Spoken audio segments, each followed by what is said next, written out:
Us now with more. Newt Gingrich. He served as Speaker of the House. He's a Trump supporter and author of the book Treason. Great to see you, Mr. Speaker. Thanks for being here. So it's good to be back. I mean, with Cook and many other nonpartisan independent pollsters now saying that the Senate is likely lost to the Republicans, what does that say? I mean, if Donald Trump loses this White House race and the Republicans lose the Senate, does that suggest that the Republicans nominated the wrong candidate at the top of their ticket?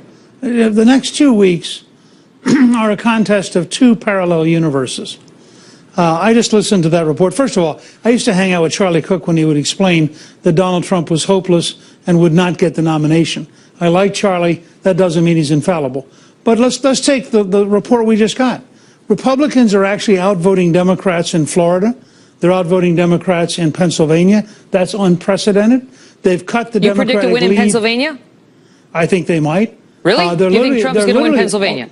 Look, all I can report to you right now is they're outvoting the Democrats in early voting, which is also true in Florida, which is unprecedented. But all of the polls in Pennsylvania have her winning. What? All of the polls in Pennsylvania have her ahead. I know. I just told you we have two alternative universes right now. In Iowa, for example, the Democrats are 50,000 votes behind where they were with Barack Obama in turnout. The governor is very confident we're going to carry Iowa, which Obama carried last time. I can just carry you through case after case like this. In Minnesota, we're almost certainly going to win the congressional seat up around Duluth, which is a very Democratic area, but it deeply dislikes Hillary Clinton.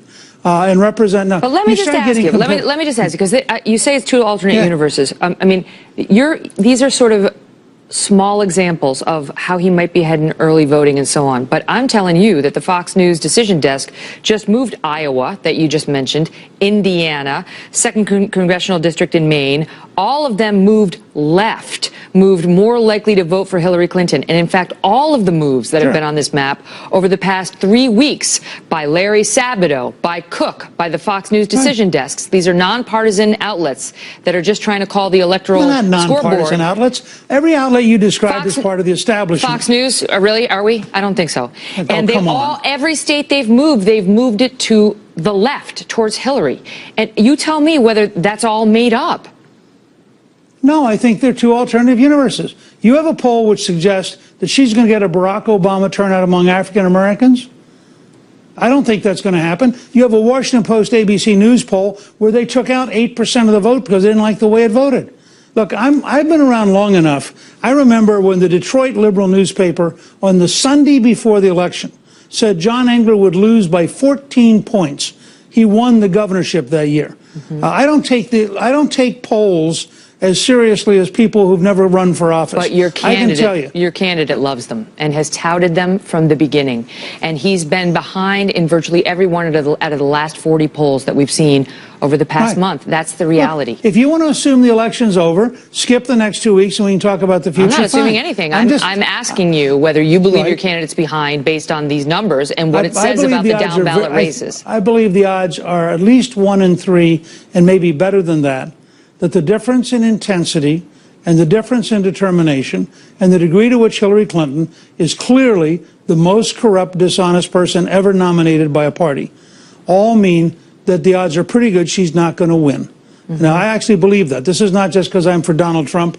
I actually believe the American people let me ask you about that. By this. So let's assume she is corrupt, right? She was just as corrupt 3 weeks ago and 3 months ago. And she would have been corrupt and collapsing physically on September 11th of this year. And her poll numbers tanked. But then you know what happened. He had a rough first debate. He took the bait on Alicia Machado. He stayed in that trap for a week. The Access Hollywood tape came out, which was not produced by Hillary Clinton. That was Trump on camera talking about grabbing women. Look, I just heard you go through this with Governor Pence. I get it. I know where you're coming from. But let me point out something to you. Sure. The 3 major networks spent 23 minutes attacking Donald Trump that night and 57 seconds on Hillary Clinton's secret speeches. You don't think this is a scale of bias worthy of Pravda and Izvestia?